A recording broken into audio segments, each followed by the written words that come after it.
একটা ছোটোখাটো বিরতি দিয়ে আজকে নিয়ে আসলাম আড়ংয়ের সেলের ব্লগ।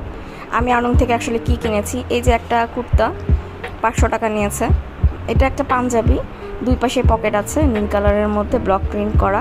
এগুলো সাধারণত আড়ংয়ে 1000। তারপর অনেকগুলো গাছ কিনছি, তার মধ্যে দুটো গাছ আমি দেখাইলাম। এই গাছটা না ভেঙে গেছে, যার কারণে গাছটা এরকম। আর এই একটা গাছ, এগুলো সব আমি আমার অফিসে রাখবো, তাই এই গাছগুলো আমার নেওয়া। তারপর হচ্ছে আরেকটা কুর্তা, মোট দুটো কুর্তা। এছাড়াও আমি ক্রোকারিস কিনছি, কিন্তু ওগুলোর ভিডিও করা হয় নাই। আমার কাছে এই কুর্তাটাও 500 টাকা নিয়েছে।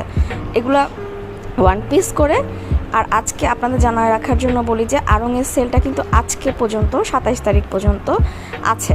হ্যাঁ, আপনারা যান, অনেক কোকারিজ আইটেম আছে। নেক্সট ভিডিওতে ব্লগে আমি কোকারিজ আইটেম নিয়ে একটা ব্লগ করে দেব, ঠিক আছে? ওকে, এই হলো আমার জামাটা, আমি দেখাচ্ছিলাম।